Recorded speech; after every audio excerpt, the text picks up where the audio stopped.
I've got an extra special edition today for you folks. I have an eBay unboxing of an all-time very good that I would like to share with everyone. So let's get ripping here.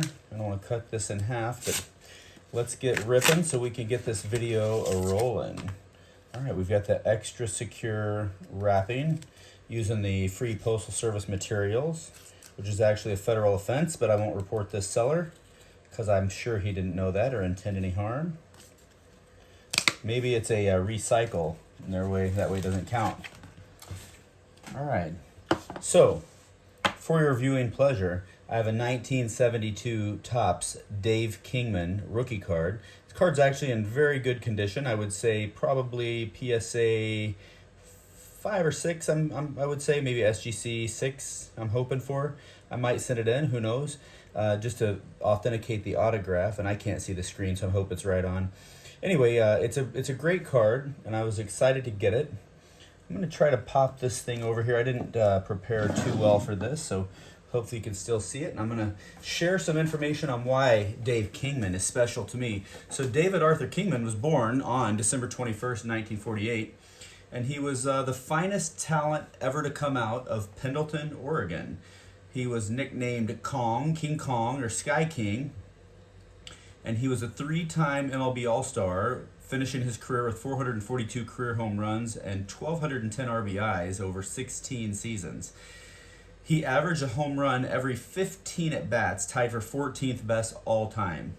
Another interesting couple of facts, Dave was drafted actually 3 times, first in the second round in 1967, then in the first round in 1968, although he declined to play Major League Baseball, and he wanted to play for the USC Trojans and go to college instead. And he actually played baseball for the Trojans as a pitcher, sporting an 11-4 record with a 1.38 ERA. You know, I don't know what Shohei Ohtani's career collegiate record was, but that seems to be, advantage Dave Kingman there. And then after that stint with USC, he was drafted first overall by the Giants in the 1970 secondary phase draft, whatever that is. And then he made his major league debut in July in 1970 for those Giants. And his first appearance was actually as a pinch runner for Giant legend Willie McCovey. Kind of interesting fact. All right, Dave actually emerged as a slugger when he was traded to the Mets in 1975.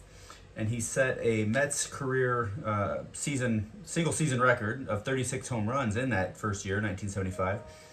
And he also scored 65 runs, which is the highest percentage of runs scored on home runs by any player who hit more than 30 in a season. A year later, he broke his own Mets single season record with 37, and he actually led the National League that year as well. And he was elected to start in right field for the 76 National League All-Star team. Dave's single season home run record for the Mets stood until 1987, when it was broken by Mets legend Darryl Strawberry. All right, Dave also won the home run crown one other time in his career. It was actually in 1979, where he hit a personal best 48 home runs. Mike Schmidt, for example, or by comparison, I guess, hit 45 that year as a second place. So some may say that Dave Kingman was actually a better player than Michael Schmidt. I don't know. I'm probably not one of those people, but you could make a case. All right, so in that 1979 year, let me see here, where was I at in my notes? He also finished 10th in MVP voting. So if you look at the stats, go look up that MVP voting in 1979. Willie Stargell actually won MVP that year. Dave had better numbers across the board in literally every single category. So was he robbed? Most definitely. But you know what? Dave Kingman just went out and played the game. He didn't play politics. So there's not much else I can say about that. On that 1979 year, he did finish first in home runs and second in RBIs, just behind Dave Winfield, who was actually third, I believe, in MVP voting that year, who also kind of got robbed. Keith Hernandez was second.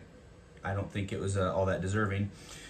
However, even though he was among the leaders in RBIs and first in home runs, he didn't exactly flirt with the Triple Crown, as he was never known for his batting average, although he did finish with a career best in that 79 season with a .288 average, nothing to sneeze at whatsoever. And then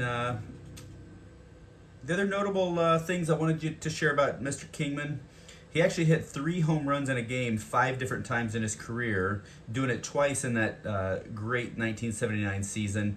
Although both of those times he hit 3 home runs in a game, it resulted in Cubs losses. He played for the Cubs in that 1979 year. The most notable game, though, where he had 3 home runs in a game was a major slugging duel, and you can find that entire game on YouTube. It was May 17th, 1979, against the Phillies at Wrigley Field. Kingman hit 3 home runs and drove in 6 runs, while Mike Schmidt hit 2 home runs that game. But Schmidt delivered his second home run of the game in the top of the 10th inning to give the Phillies a 23-22 victory. Not a whole lot of defense in that one. Dave Kingman's 3rd home run that game is likely the longest home run of his career and believed to be the longest in the history of Wrigley Field. So chew on that for a minute when you don't believe Dave Kingman belongs in Cooperstown. Who else hit a home run, get ready for this, that landed in the 3rd porch roof on the east side of Kenmore Avenue? And that ball was estimated to land at 550 feet. So not too bad. All right, guys, Dave may not be remembered as a Hall of Famer, and he may not be in Cooperstown, but he definitely left his mark on the game, and he's forever going to be remembered as one of the game's very goods. And he also was the first guy ever to hit 400 home runs and not be inducted into Cooperstown. All right, folks, hope you enjoyed the video. Would love to see your comments below.